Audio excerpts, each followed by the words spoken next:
Alright, I'm back. So here we go. Let's continue with part 2.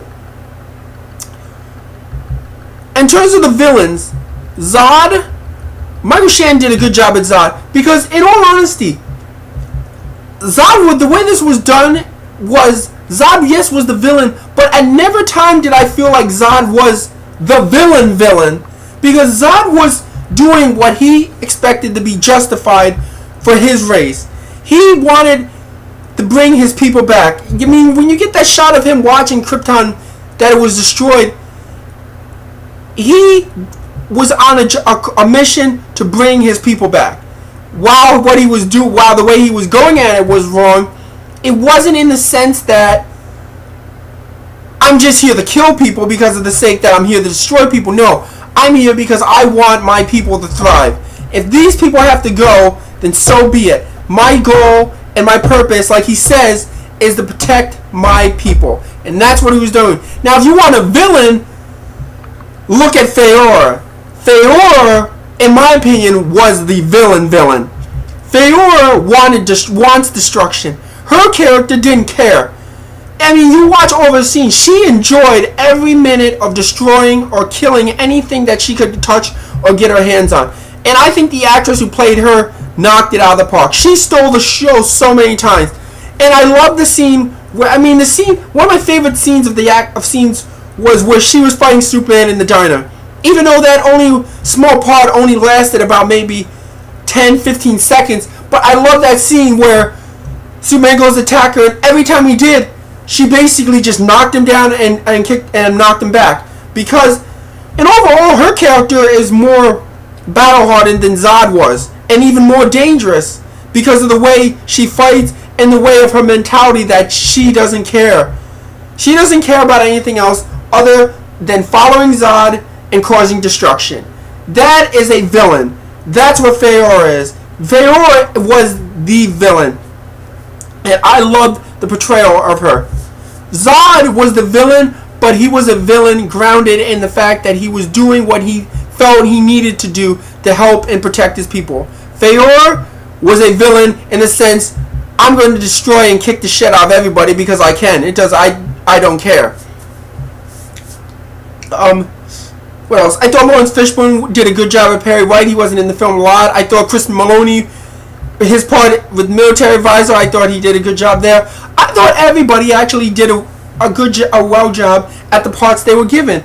And I thought Snyder did a good job. People are reaching too much in terms of the complaint bag. In all honesty, the whole fight in the city, how would you have liked that to play out? What was Superman supposed to do? Say, hey Zod, how about we go and fight outside the city? Because I don't want to accidentally destroy any more things while I'm trying to defeat you. I mean, seriously, what do you think he's going to just be like, okay, let's move outside the city? No. By the end there, Zod lost his people, had nothing left to lose. And he said, I'm going to take everybody with me. Zod wanted that fight in the city because he wanted as much collateral damage that he could possibly do. So, I feel there's no other way. You think Superman won? I mean, honestly, do people really believe that he enjoyed destroying all the buildings and destroying things? But for the most part, he didn't destroy the building. That one building was destroyed by Zod when he basically laser beamed the structure. Superman was thrown into most of this stuff. A lot of it was done in collateral when he attacked Zod. So, I don't honestly see the merit in those complaints. I mean, I've heard somebody say, well, the Avengers didn't wreck anything. Let's see. The Avengers had a team of six people. 6-7 people.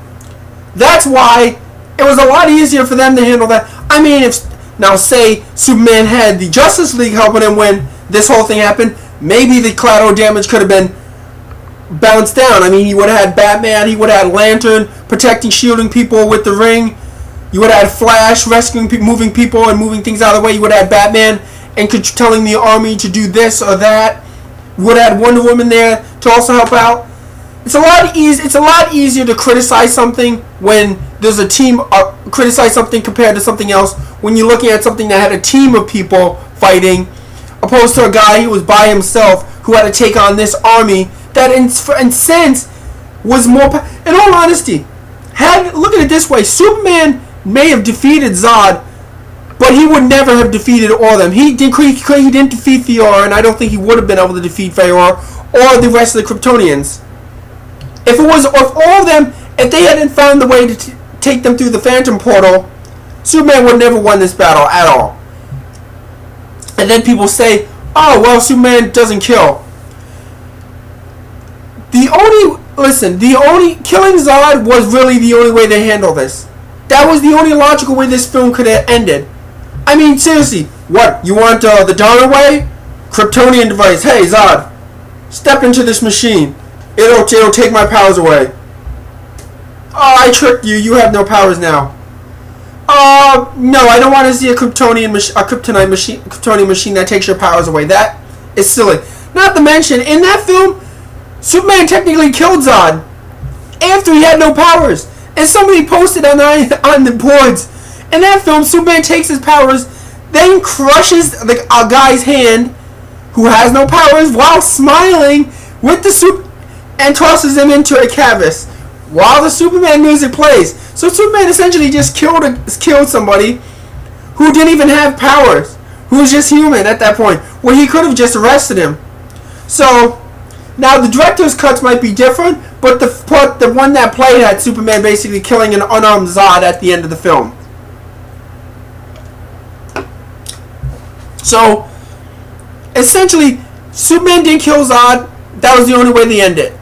There was no way to put him through a portal or any of that, or get him off Earth. Zod was not going to stop unless he was dead, as he said.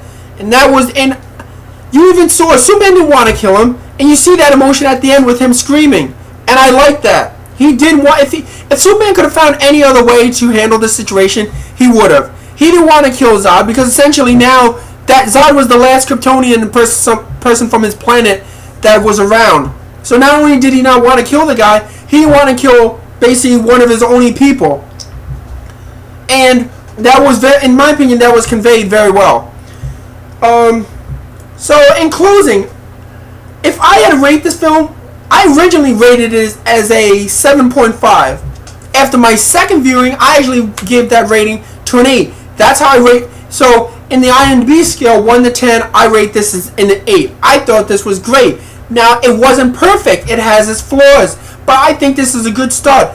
And I love the end. And I love the ending there. With him going into the Daily Planet and him meeting Lois and her looking at him, basically smiling like, so she's basically like, this is gonna be fun and interesting. And let me tell you something. The way this film ended, the origins, we all have these characters where they are now. Lois, I have a feeling, wait to the sequel. I think the sequel, honestly, is going to give people who complained about this film, is going to make them happy and is going to settle their complaints. Because now Lois and Clark, you can continue with their story, which they're obviously going to. And look at it this way. And look at all the little hints with the Lex stuff in the film. He gets off the LexCorp, the LexCorp building, the LexCorp skyscraper, the LexCorp construction stuff. They set this up that basically Lex is like a Donald Trump of Metropolis, that he invests into all these things that were built.